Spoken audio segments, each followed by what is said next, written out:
ने लुट लकार और लृट लकार के विषय में चर्चा की। अनद्यतन भविष्यत अर्थ को यदि बताना हो, यदि किसी धातु से हम अनद्यतन भविष्यत को कहना चाहते हैं तो उस धातु से अनद्यतन भविष्यत अर्थ को कहने के लिए लुट लकार का प्रयोग किया जाता है। यदि सामान्य भविष्यत को कहना हो तो सामान्य भविष्यत को बताने के लिए लृट लकार का प्रयोग होता है। और दोनों लकारों के आपने रूप जाने। इसके बाद लोट के विषय में चर्चा हुई। लोट लकार किन किन अर्थों में आता है? तो विद्यादि अर्थों में लोट लकार का विधान है।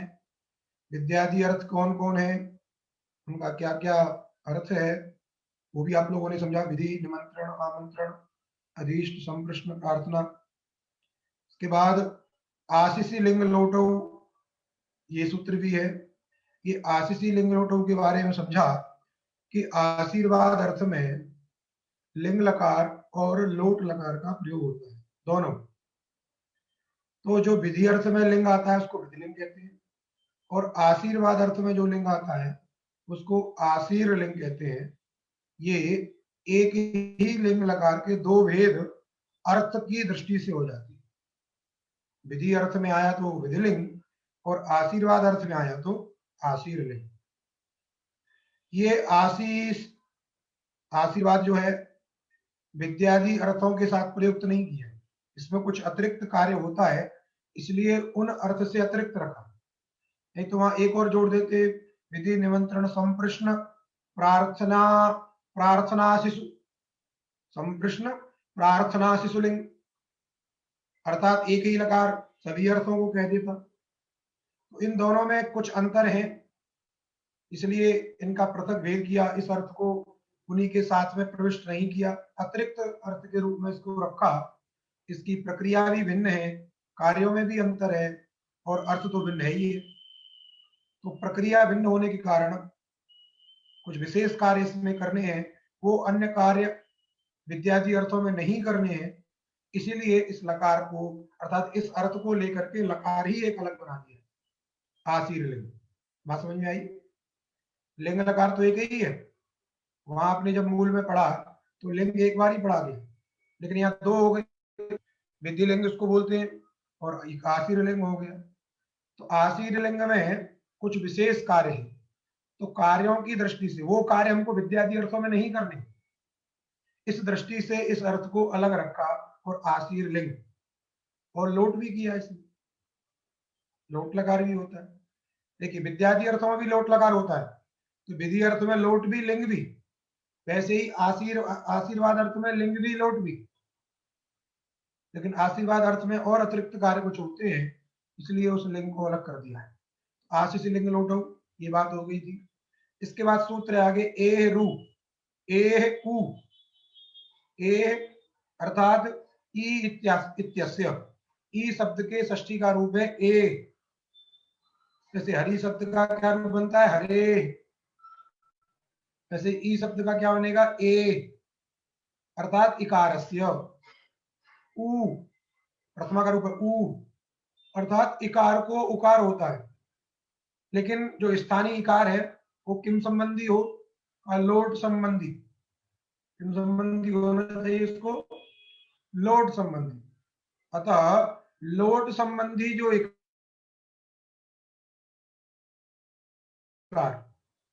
लोट संबंधी जो, इसलिए वृत्ति लिखी, लोटः इकारस्य उ स्यात्।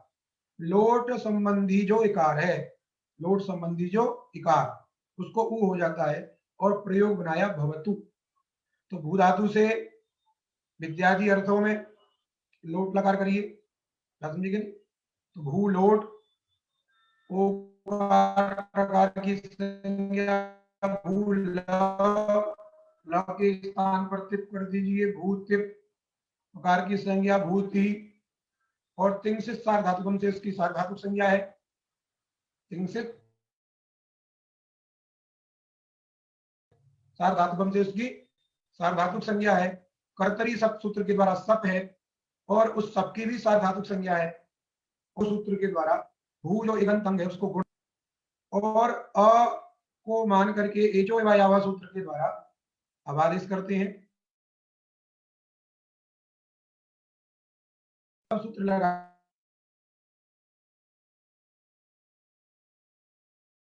लगाइए एरु इकारस्य उ भवति।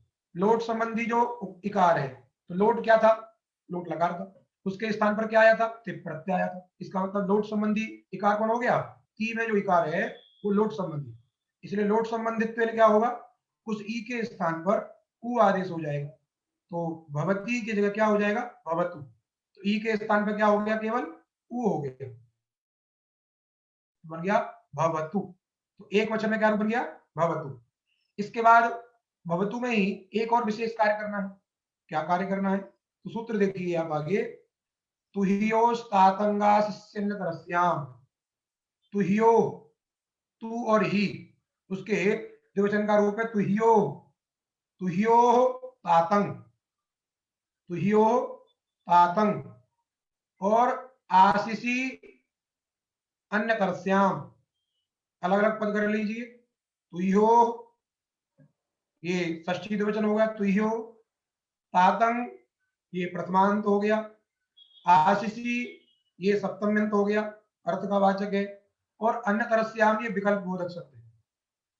अर्थात तू और ही के स्थान पर, तू और ही के स्थान पर तातंग आदेश होता है। आशीषी माने आशीर्वाद अर्थ में। यदि आशीर्वाद अर्थ में आप प्रयोग करते हैं लकार का, और वहां पर कदाचित आपको तू मिले अथवा ही शब्द मिले, इसलिए आशीर्वादार्थक, इसको क्या कहेंगे हम? आशीर्वादार्थक, अथवा आशीर्वाद में जो तू और ही, क्योंकि सप्तमंत जो शब्द है वो अर्थ का प्रतिपादन कर रहा है, अर्थात आशीर्वाद अर्थ है जिस तू का, जिस ही का। इसका मतलब लोट लकार वहां आशीर्वाद अर्थ में हुआ है। आशीषी लिंग लोट, बात समझे कि नहीं? जैसे आपको किसी को आशीर्वाद देना है, आपको क्या करना है? आशीर्वाद देना है, तो वस्तुतः जो कहना चाहिए, यद्यपि आशीषी लिंग लोटौ सूत्र तो सभी भवतु का भी प्रयोग करता है, भवतात का भी कहता है, लेकिन भवतु कहने से कदाचित विधि निमंत्रण इत्यादि की भी प्रतीति हो सकती है। जब आप लेकिन भवतात कह देंगे, क्या कह देंगे? भवतात, तो उसका तात्पर्य निश्चित हो जाएगा ये केवल आशीर्वाद की विवक्षा है, ये आशीर्वाद कहना चाह रहे हैं। जैसे आपने किसी को कह दिया भोजनम भवतु, तो भोजनम भवतु का तात्पर्य किसी को आप आज्ञा भी दे सकते हैं, विधि निमंत्रण इत्यादि अर्थ हो सकते हैं, भोजन दे दो, भोजन प्राप्त करा दो, विधि निमंत्रण, जो भी हम कहना चाहें।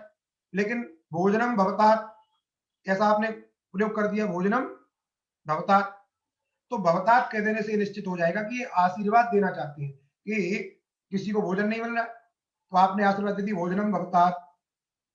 इसलिए केवल जो तातंग आदेश है वो आशीर्वाद अर्थ में, इसलिए कह रहे हैं तुहियो। कैसे तुहियो? आशीषी तुहियो, आशीर्वाद अर्थ में, अर्थात आशीर्वाद में जहां लकार हुआ होगा और वहां पे तू और ही मिलेंगे, तो तू और ही कहां मिलते हैं? केवल लोट में मिलेंगे आपको। कहां मिलेंगे? लोट में। इसीलिए कह रहे हैं आशीर्वाद अर्थ में जो लोट लगा रहे तत्संबंधी जो तू ही, इनके स्थान पर होगा तातंग। और अन्य तरस्याम शब्द का अर्थ है विकल्प से। तू और ही के स्थान पर क्या होता है? तातंग आदेश होता है। अभी आपने प्रयोग क्या बना लिया है? भवतु। अब तू शब्द है वहां पे, क्योंकि आशीर्वाद अर्थ में लोट भी होता है, आशीर्वादार्थक तू हो गया। आशीर्वादार्थक तू होने के कारण उस तू के स्थान पर, पूरा जो तू है उस तू के स्थान पर क्या होगा? तातंग। क्या समझे कि नहीं? यहां पर अलोंत लगा करके आप कहोगे तू के ऊ के स्थान पर करें, तू के ऊ के स्थान पर करें, तो यहां पर ये अलोंत सूत्र की प्रवृत्ति नहीं होगी। नानर्थ के अलोंत विधि, पीछे आपने पढ़ा था, नानर्थ के अलोंत विधि अनभ्यास विकारे, अनर्थ के अलोंत विधि न भवति। अनर्थक में अलोंत विधि नहीं होती, क्योंकि तू में जो ऊ है वो ऊ अनर्थक है, उसका कोई अर्थ नहीं। समुदाय वही अर्थवान तस्य एक देशो अनर्थक, समुदाय में ही अर्थवत्ता है। तो पूरे समुदाय जो तू है, बात समझे कि नहीं? वस्तुतः यहाँ पे जो एरू है, उस जब आप थोड़े उच्च ग्रंथ पढ़ेंगे तो वहां एरू के स्थान पर तात्पर्य क्या है? या ई के स्थान पर ऊ नहीं करते, अपितु ती के स्थान पर तू करते। क्या करते हैं? ती के स्थान पर, क्योंकि वहां पर भी वही स्थिति है। जो ई है, लोट संबंधी जो ई है, वो तो अनर्थक है। तो वहां पे आनवान स्थान्यादेश आगे आप पढ़ेंगे, शब्द सुनेंगे, वो होता है। तो ती के स्थान पर तू होता है, इसलिए अर्थवत्ता तू में है। अतः तू पूरे संपूर्ण स्थानीय के स्थान पर आदेश होगा। अब तातंग आदेश देखिए क्या होना चाहिए। तातंग में गांव है, गांव की संज्ञा होती है। अब गांव की संज्ञा होती है तो गिच्चा सूत्र के द्वारा अंत्य से अनेकाल होने पर भी जो गित आदेश होता है वो अंत्य को ही होता है।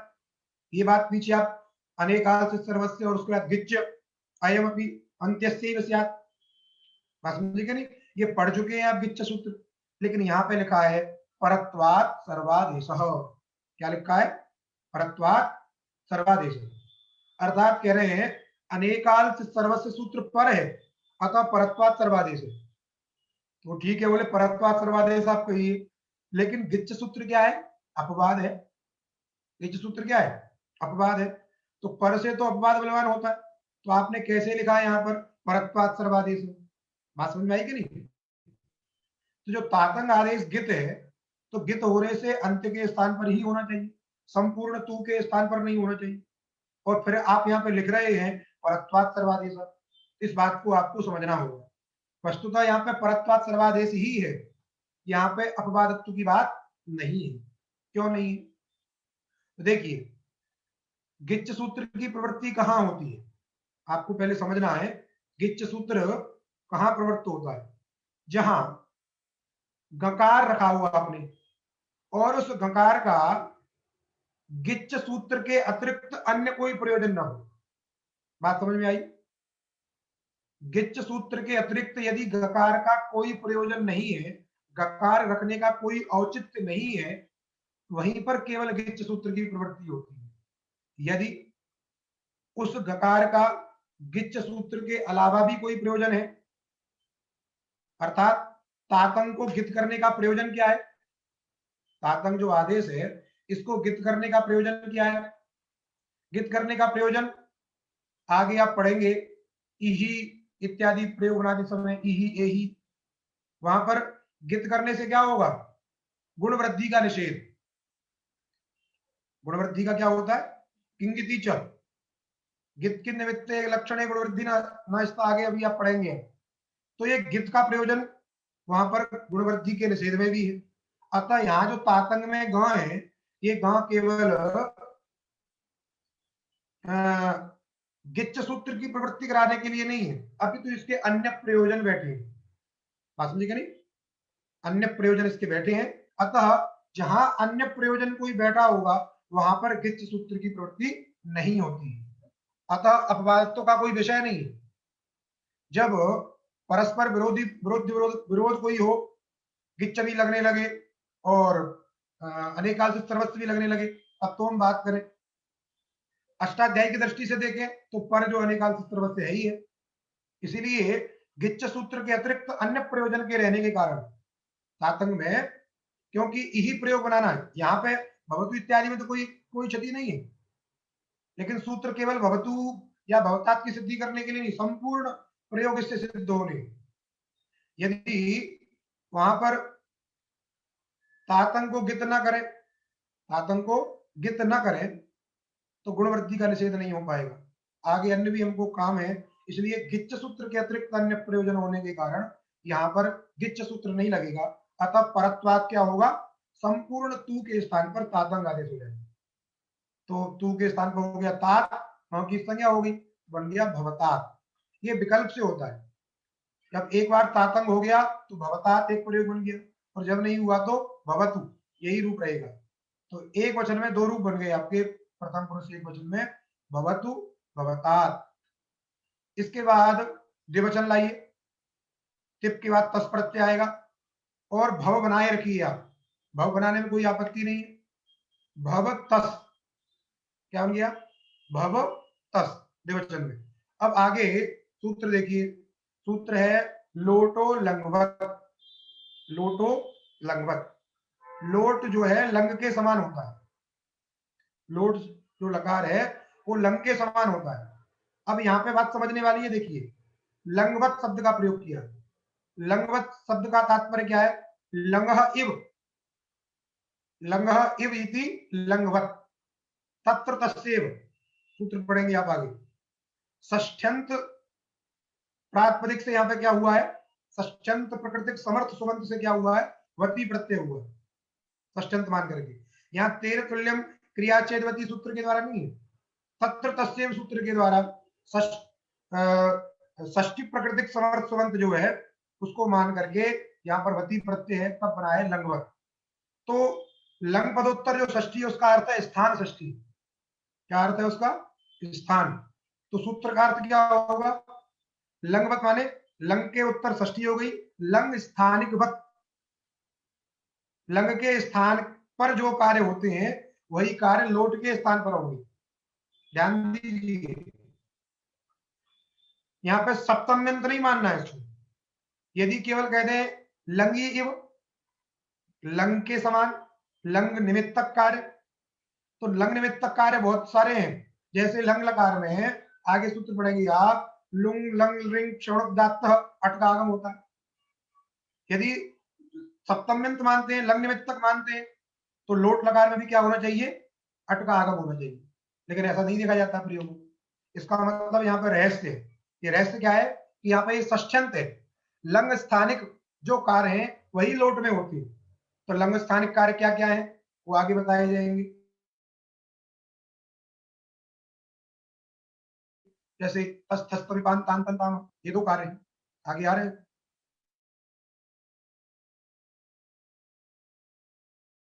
इसलिए यहाँ पे ध्यान देना है कि कार्य जो है वो लोट में भी होंगे, अर्थात लोट के स्थान पर भी होंगे, लंग निमित्त तक नहीं करना है। बात समझ में आ गई? इसलिए कहा वृत्ति इसलिए लिखी है लोट षष्ठी, देखिए लोट है ना, तामादय सलोपश्च। लोट को क्या होते हैं? अर्थात लोट के स्थान पर तामादि आदेश होते हैं और सलोप भी होता है। तामादि आदेश करने वाला सूत्र है और सकार लोप करने वाला सूत्र आगे आएगा नित्यंगित। इसलिए वृत्ति देखिए आप, वृत्तिकार ने स्पष्ट कर दिया लोट षष्ठ्यंत प्रयोग कर रहे हैं। लोट तामादय सलोपश्च भवतु, तामादि आदेश हो और सलोप हो। क्यों? लंग इव, लंग स्थानिक। बात समझ में आ गई? अब तामादि आदेश करने वाला सूत्र कौन सा है? तो तामादि करने वाला सूत्र हो गया आगे तस्थस्थमेपान तांतन तामा। और एक बात सुनिए, लोटो लंगवत ये सूत्र क्या है? ये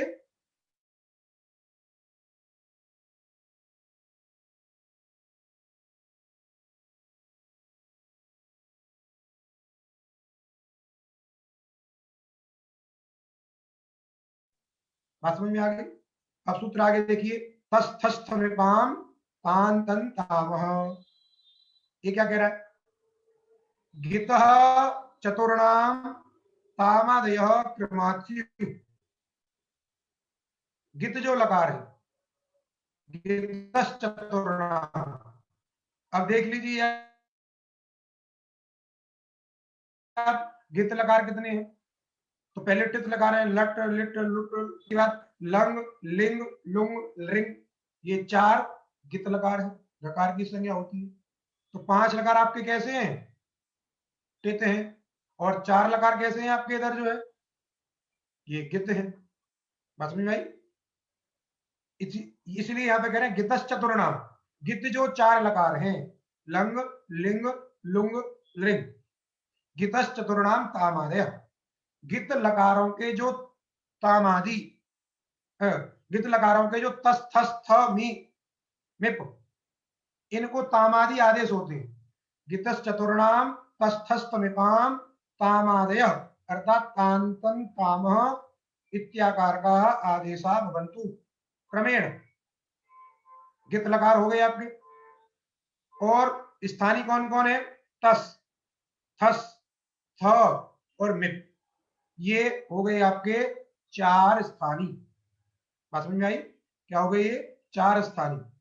इसलिए गितः चतुर्णाम, गित जो चार हैं, तो गित संबंधी जो चार, गितः चतुर्णाम माने गित संबंधी, तो गित माने गित लकार, और उसके जो चार स्थानीय चतुर्णाम अर्थात तस थस्त में पाम, चतुर्णाम माने तस थस्त में पाम, तो गित लकारों के जो चार हैं, तस, थस, थ और मिप, इनके स्थान पर क्रम से क्या आदेश होते हैं?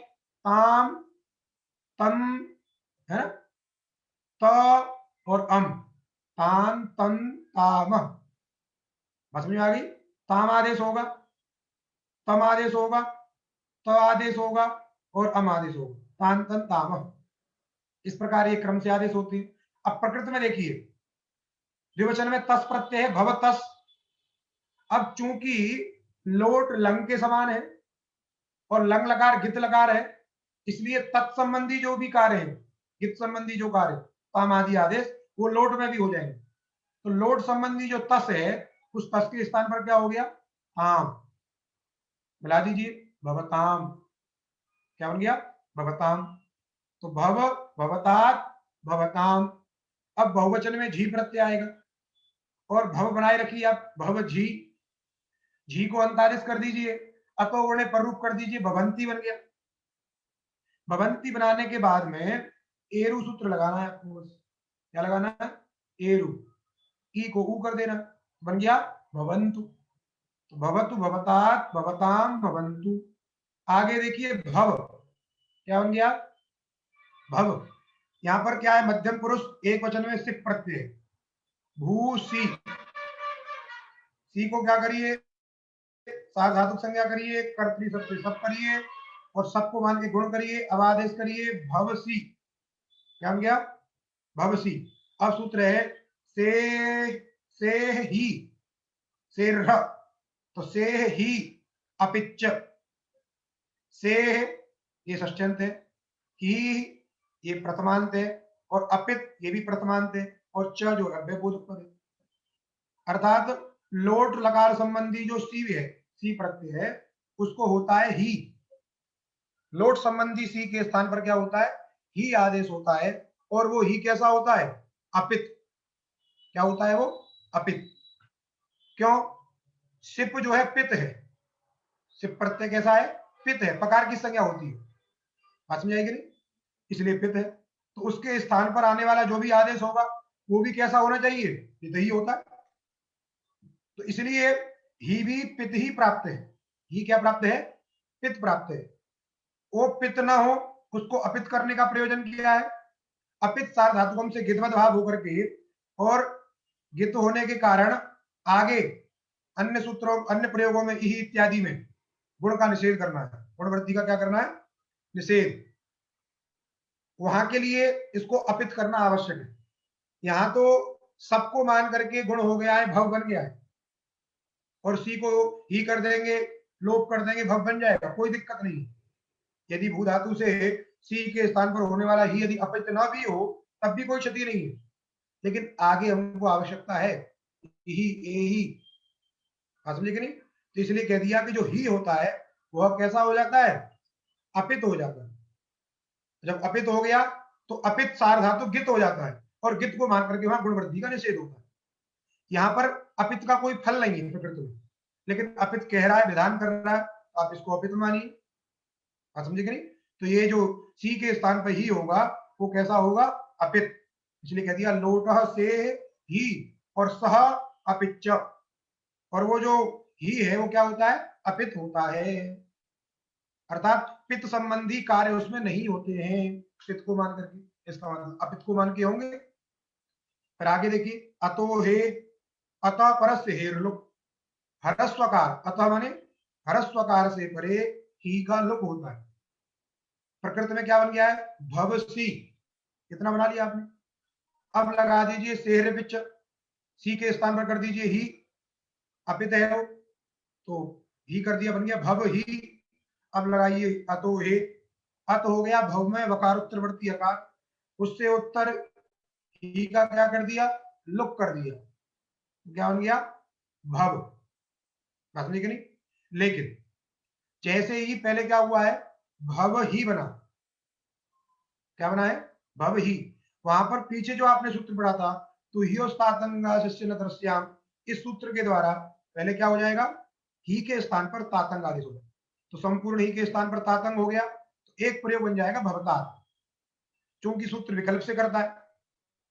तो विकल्प से करने के बाद क्या हो जाएगा, एक बार अतो हे से लुप हो जाएगा, क्योंकि भव ही इस स्थिति में, भव ही इस स्थिति में अतो हे सूत्र भी प्राप्त है और तुयोस्तातंग सूत्र भी प्राप्त है, लेकिन परत्वात क्या हो जाएगा, तातंग आदेश हो जाएगा, तो बन जाएगा भवतात। जब तातंग आदेश नहीं होगा उस पक्ष में अतो हे सूत्र के द्वारा ही का लुप हो जाएगा, तो दो प्रयोग यहां भी बन जाएंगे, भव भवतात। ठीक, भव भवतात। अब इसके बाद सिर्फ थस, थस प्रत्यय लाइए और भव बना के रखिए, भव थस, और थस के स्थान पर तस थस में पान तान तन ताम से तम आदेश कर दीजिए, तान तम। दूसरा आदेश कौन सा है, तम, तम कर दीजिए, तो क्या होंगे,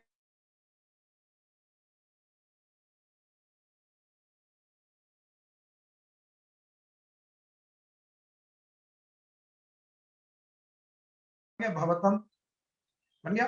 भवतन में सिर्फ थस थ और भव आगे पर भी बस थस में पान तन तान, तो आदेश हो गया, तो क्या बन गया, भवत बन गया। इसके बाद उत्तम पुरुष एक वचन में मिप प्रत्यय और भव बना के रखिए, भव मिप प्रकार की संज्ञा भवमी। अब सूत्र देखिए आगे, मेहनी, मेहनी, लोटो, लोटो में, लोट संबंधी जो मी है, लोट संबंधी जो मी अर्थात मी प्रत्यय है, उसको क्या हो जाता है, नी से आता, उसके मी के स्थान पर नी आदेश हो जाता है। तो भव मी था, मी के स्थान पर हो गया नी, बन गया भव नी। क्या बन गया, भव नी। अब आगे सूत्र है, आठ उत्तमस्य पिच्च, आठ उत्तमस्य पिच्च, लोडुत्तमस्य, लोट उत्तमस्य आठ से आठ और सच पित, लोट जो क्या होता है, पित भी हो जाता है। लोट लकार का जो उत्तम पुरुष है, लोडुत्तमस्य, क्योंकि उत्तम भी तो लोटे ही है, क्योंकि प्रत्ययों की संज्ञा है, प्रथम मध्यम उत्तम, ये किसकी संज्ञा है, प्रत्ययों की। वो प्रत्यय कौन है, लोट आदि प्रत्यय है, उनके स्थान प्रत्ययवादी आदेश है, इसलिए लोडुत्तमस्य। उत्तम संज्ञक जो लोट, उत्तम संज्ञक जो लोट है, उसको क्या होता है, आठ का आगम होता है। क्या होता है, उसको आठ का आगम होता है, और लोट लगा क्या हो जाता है, पित हो जाता है। क्या हो जाता है, वो पित। तो मी को नहीं कर दिया आपने, तो तीनों के तीनों प्रत्यय जो है, मिप वस मस, ये तीनों प्रत्यय देखिए कैसे, मिप प्रत्यय पहले से पित है, लेकिन आगे जो वस मस है ये दोनों अपित है, तो मिप में उसको पित करने की आवश्यकता नहीं है, आवश्यकता वस और मस में है, लेकिन उत्तम कह दिया, उत्तम में तीनों आते हैं, छोटे से तीनों का ग्रहण हो गया, नहीं तो वस मसो ऐसा कुछ कहना पड़ता, इसलिए उत्तम से तीनों को दे दिया। मिप में कोई कार्य नहीं है पित को मान करके, लेकिन वस मस में करना है, इसलिए उत्तमस्य आठ का आगम होता है, तो नी है उत्तम, लोट उत्तम हो गया नी, उस नी को हो गया आठ, आठ है टित, इसलिए टित्वात आद्यवय होगा, तो बनेगा भव आ नी। क्या बन गया, भव आ नी, और अका सवर्ण दीर्घ से दीर्घ कर दीजिए, तो क्या बन जाएगा, भवानी। अब आप सूत्र ध्यान करेंगे, अरे यहां पर तो एरु सूत्र लगना चाहिए, लोट इकारस्य उ भवतु, सब जगह किया आपने, भवतु भवंतु, तो यहां पर भी ई है, नी में ई, उसको भी ऊ होना चाहिए, तो कहा कि उस ई को, न में जो ई है उसको ऊ नहीं होगा, न में जो ई है उसको ऊ नहीं होगा।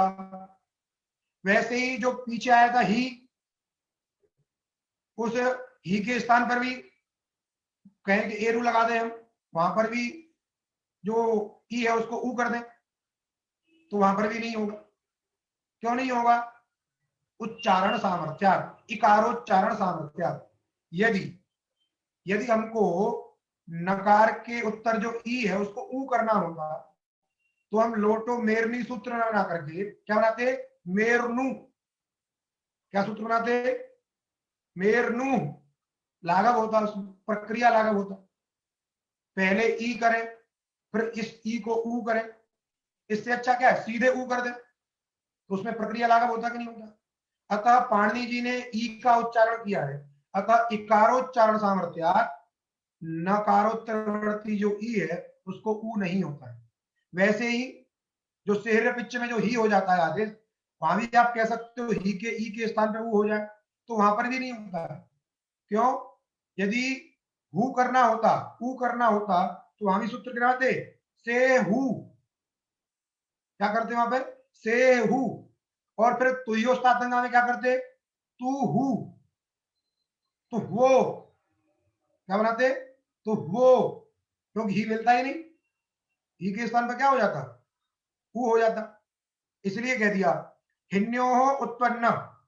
हिन्यो माने ही न्यो, ही और नी, ही हिश्च निश्च इति हिनी तयोः हिन्योः। अर्थात ही में जो इकार है, नी में जो इकार है, उनको उत्पन्न एरु सूत्र के द्वारा उत्पन्न नहीं होता। क्यों? इकारोच्चारण सामर्थ्यात्, क्योंकि ही और नी में पाणिनि जी ने इकार शब्द का उच्चारण किया है, अतः वहां पर उत्पन्न नहीं होगा। अन्यथा क्या करते? सीधे पाणिनि जी ऊ ही उच्चारण करते।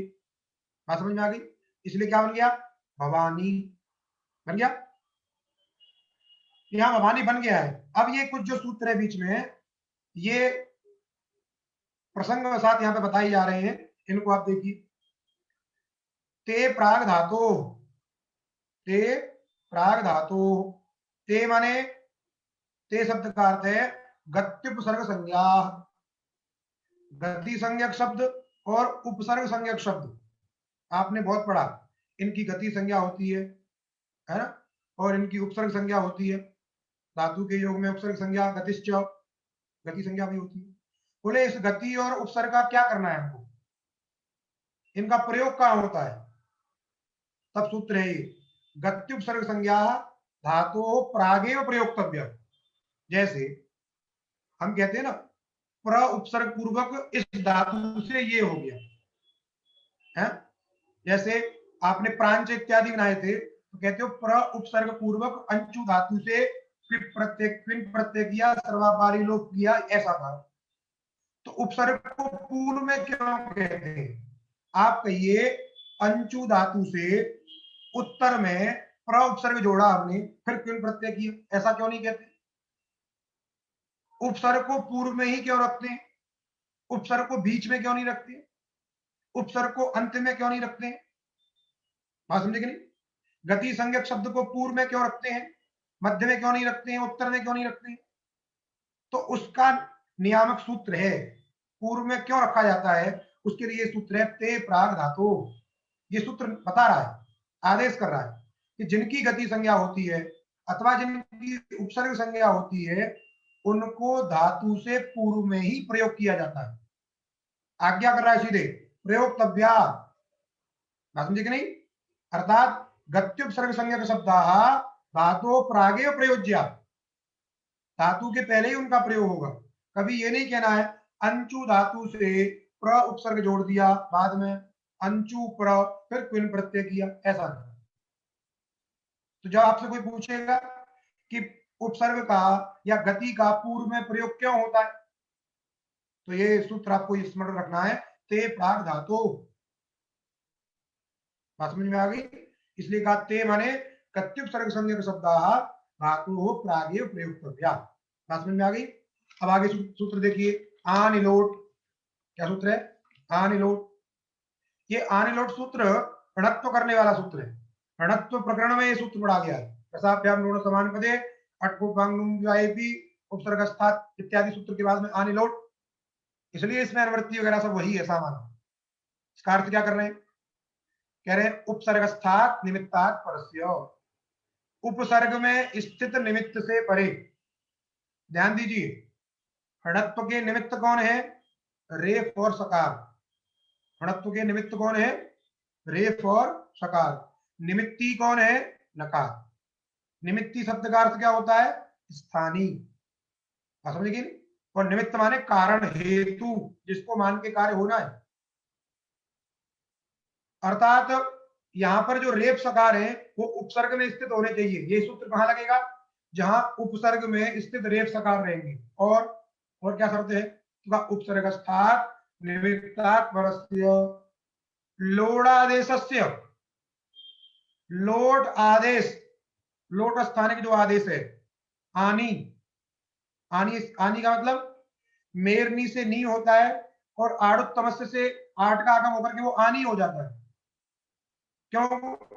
आगम है तो यदागमास तद्गुणी भूतास तद्ग्रहणेन गृह्यन्ते परिभाषा के द्वारा नी के ग्रहण से ही आनी का ग्रहण होता है, क्योंकि नी का अवयव है वो आ, इसलिए कह रहे लोडादेश से आनी इत्यस्य। यद्यपि लोट के स्थान पर कहीं भी आनी आदेश होता ही नहीं, लोट के स्थान पर क्या आदेश होता है? नी। क्या आदेश होता है? नी, मेरनी। किंतु उस नी को, लोट को आठ का आगम है, आगम है, आगम आगमी के ग्रहण से ग्रहण होता है, इसीलिए नी के ग्रहण से आविशिष्ट का ग्रहण किया जाएगा, अर्थात आनी का ग्रहण किया जाएगा। अतः कह दिया लोडादेश से आनी इत्यस्य, लोड स्थानिक जो आदेश आनी है, तत्संबंधी जो नकार, आनी घटक जो नकार, उसको होता है ण। अर्थ समझ में आया? उपसर्ग में स्थित जो रेप सकार, उनसे उत्तर लोड स्थानिक, लोडादेश जो आनी शब्द है, उस आनी घटक जो न है, उस न के स्थान पर होता है ण।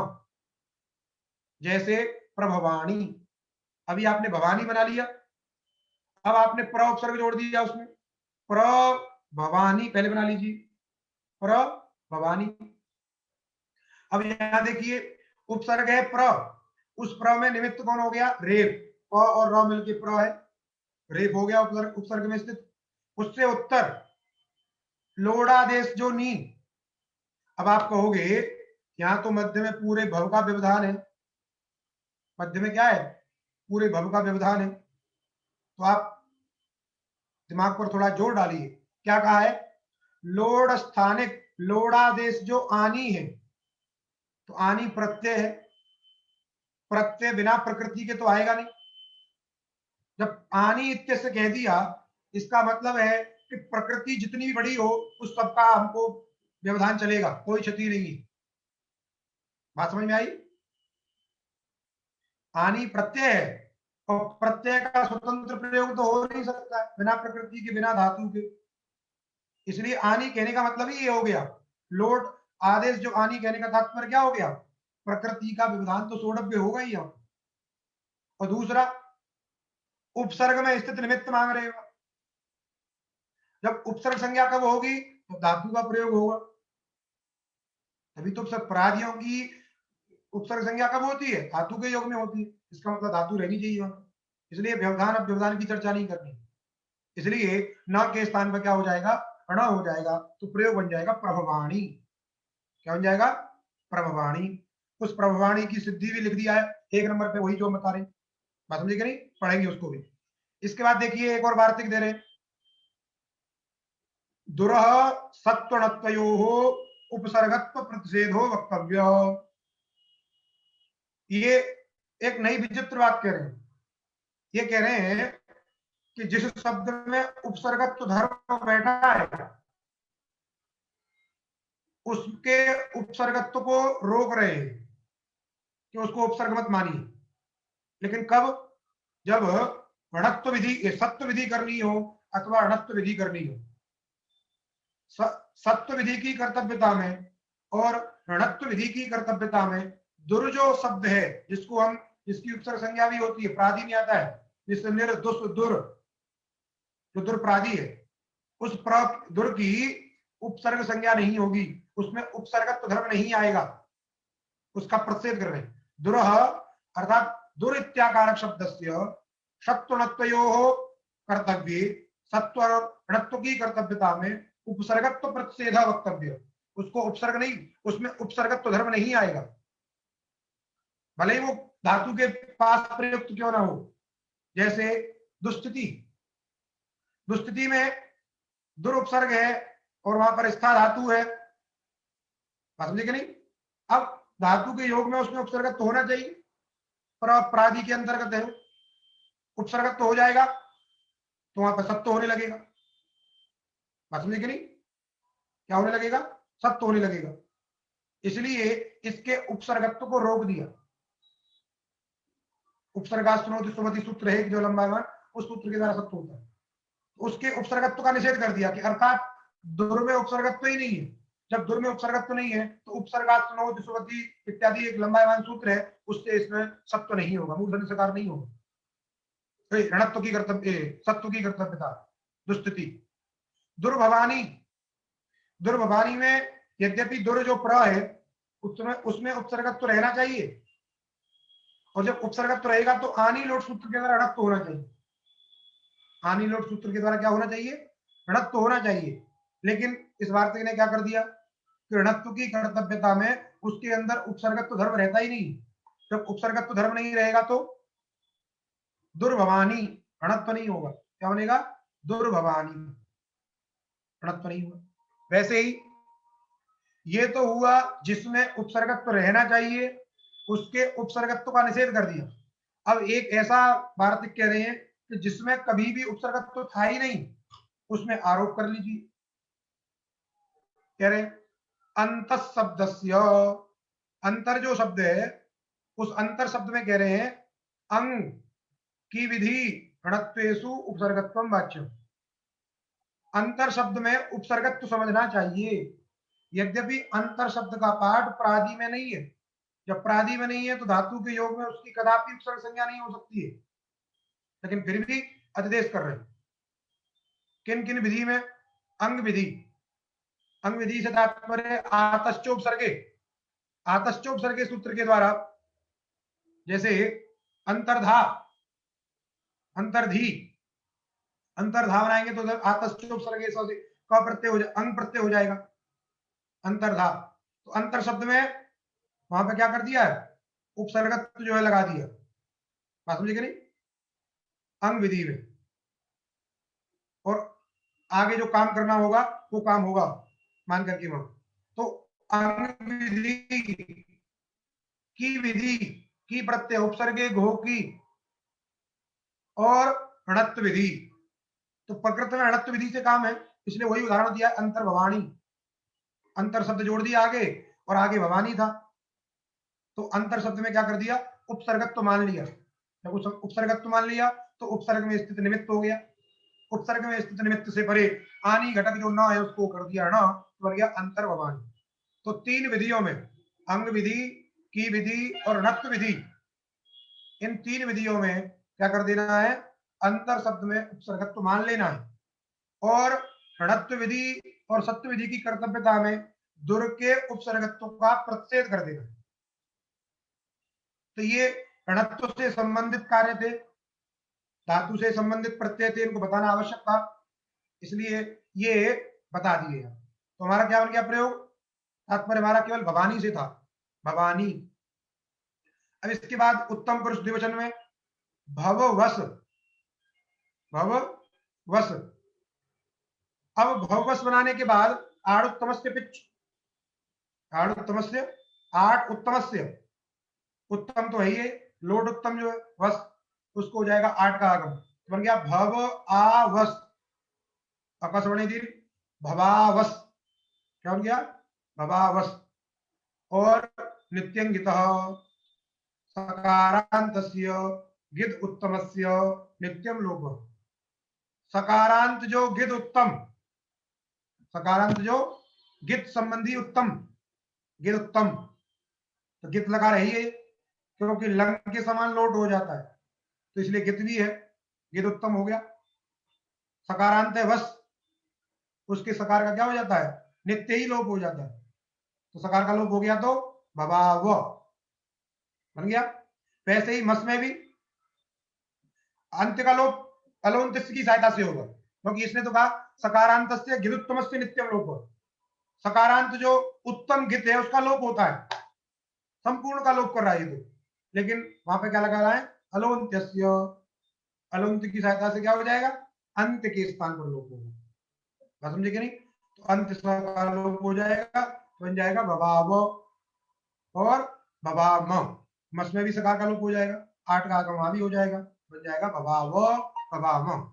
आपके प्रयोग बन गए भवतु भवतात भवताम भवन्तु, भव भवतात भवतम भवत, भवानी भवाव भवाम।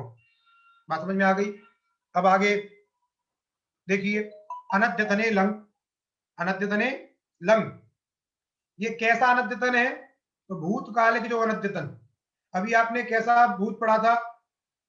भूत अनद्यतन परोक्ष, क्या पढ़ा था आपने अभी? परोक्ष लिट जो सूत्र था वो कैसा था? भूत अनद्यतन परोक्ष था वो। ये कौन सा है? अनद्यतन भूत। बात समझ आई? तो 3 भूत हो गए। भूत कितने हो गए? 3। अद्यतन भूत, अनद्यतन भूत और अनद्यतन परोक्ष भूत। बात समझ में आ गई? भूतकाल के 3 भेद कर दिए, अनद्यतन परोक्ष भूत, अनद्यतन भूत और अद्यतन भूत। भविष्यत के केवल 2 भेद किए, अद्यतन भविष्यत, अनद्यतन भविष्यत, और वर्तमान का कोई भेद नहीं है। वर्तमान तो वर्तमान ही चल रहा है बस। तो ये जो सूत्र है अनद्यतने लंग, ये कह रहे हैं अनद्यतने भूतार्थ वृत्ते धातोर लंग स्यात्।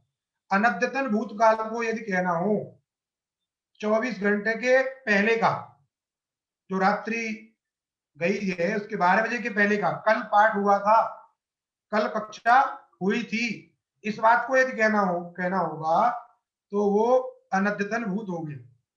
और उस अनद्यतन भूतकाल को बताने के लिए लंग लकार का प्रयोग होता है धातु से, इसलिए कह रहे हैं अनद्यतन भूतार्थ वृत्ते धातुर लंग स्यात्। अनद्यतन भूतकाल में वृत्ति जो धातु है, वर्तमान जो धातु है, उससे लंग का प्रयोग करिए, लंग लकार होता है। तुम्हारी विवक्षा यदि ऐसी है तो भू धातु से लंग आ गया, लंग के स्थान पर टिप हो जाएगा, भू टिप। सूत्र आगे, लुंग लंग लिंग, लुंग लुंग लंग लिंग अट उदात्त, लुंग लंग लिंग अट उदात्त। लुंग लकार, लंग लकार और लिंग लकार कह रहे हैं इनको अट का आगम होता है और वो उदात्त होता है। एसु एसु एसु अंगस्य आठ अट, एसु अंगस्य अट, एसु माने परेसु, लुंग के परे रहने पर, सप्तमी है, लुंग लंग लिंगछु, इसलिए उसको एसु शब्द से कह रहे हैं। इनके परे रहने पर किसको होगा? तो अंगस्य का अधिकार है, अंगस्य। लुंग के परे रहने पर, लंग के परे रहने पर, लिंग के परे रहने पर अंग को अट का आगम होता है। तो भू धातु से आपने क्या किया है? लंग लकार किया है। लंग प्रत्यय है, यस्मात् प्रत्यय विदिस्तदादि प्रत्यय अंगम, तो अंग संज्ञा किसकी हो गई? भू की। अंग संज्ञा किसकी हो गई? भू की। इसीलिए उस भू को क्या हो जाएगा? अट का आगम। अट जो है टित है, टित्वात आद्यवय, क्या हो गया? अ भू लंग, लंग के स्थान पर प्रत्यवादी कर दीजिए, अभूति। बात समझ में आई? तो लुंग लंग लिंगछु, लुंग लंग लिंगछु, इन तीनों के परे रहने पर अंग को अट का आगम होता है। तो स्थिति हमारी बन गई अभू लंग, लंग के स्थान पे ती, अभूति। अब ती की तिंग से सार्वधातुकम से सार्वधातुक संज्ञा कर दीजिए, कर्तरी सबसे सब कर दीजिए, अभू अति, अ की भी सार्वधातुक संज्ञा, उसको मान करके इगंत अंग जो भू है उसको गुण कर दीजिए, अभो अति। ओ को आवादेश कर दीजिए, मिला दीजिए, अभव अभवती, क्या हो गया? अभवती। अब ती में जो ई है उसका इतश्च, कह रहे हैं गितो लस्य परस्मै पदम इकारांतम यत् तदंतस्य लोपः। गित जो ल, गित जो लकार, गित जो लकार, लस्य परस्मै पदम, लस्य स्थान देखिए, गित लस्य परस्मै पदम इकारांतम यत्, गित और ल का अभेदान्वय, गिद अभिन्न जो ल, तदस्थानिक जो परस्मयी पद, गिद अभिन्न जो ल, अर्थात गित जो लकार, गित जो लकार, उसके स्थान पर होने वाले जो परस्मयी पद संज्ञक प्रत्यय, उसमें भी जो इकारांत, इकारांत, इसलिए गितो लस्य परस्मयी पदम इकारांतम यत्, गित लकार संबंधी जो परस्मयी पद संज्ञक इकारांत प्रत्यय है उसका लोप होता है, अलोंत की सहायता से होता है, इसलिए तदंत से लोप। इसका मतलब क्या हो गया, जो गित लकार हुआ लंग, उसके स्थान पर जो परस्मयी पद हुआ है ती, है क्या नहीं, वो इकारांत है, उसी इकार का क्या होगा, लोप होगा अलोंत की सहायता से। तो जो ती में ई है उसका लोप हो जाएगा, तो क्या बन जाएगा, अभवत। क्या बन गया, अभवत बन गया। इसके बाद अभव बनाए रखिए आप, अभव, और द्विवचन जोड़िए उधर, तिप की बात तस, अभव तस, और तस के स्थान पर तस थस्त में पान तान तन ताम, पीछे आपने पढ़ा है, तामादेश कर दीजिए, बन जाएगा अभवताम। इसके बाद जी प्रत्यय लाइए, अभव जी, अभव जी, जी के स्थान पर अंतादेश कर दीजिए, अभव अंति, क्या बन गया, अभव अंति, और अंति में इतश्च पहले लगा दीजिए, इकार लोप कर दीजिए, अभवन अंत, अभव अंत, अतोगुणे पर रूप कर दीजिए इधर, अभवनत, और तकार का संयुगांत लोप कर दीजिए, क्या बचेगा, अभवन, बन गया। बात समझ में आई, अभव जी, जी के स्थान पर अंतादेश, इकार का लोप और तकार का संयुगांत लोप, अतोगुणे पर रूप अभवन, तो बन गया अभवत, अभवताम, अभवन। मध्यम पुरुष एक वचन में अभवसिप, पकार की संज्ञा अभवसी, सी में इकार की संज्ञा इतश्च, अभव, फिर अभव थस, सिप थस, थस के स्थान पर तम आदेश कर दीजिए, अभवतम। मध्यम पुरुष बहुवचन में थ प्रत्यय, अभव थ, थ के स्थान पे त आदेश, अभवत, तो अभव, अभवतम, अभवत।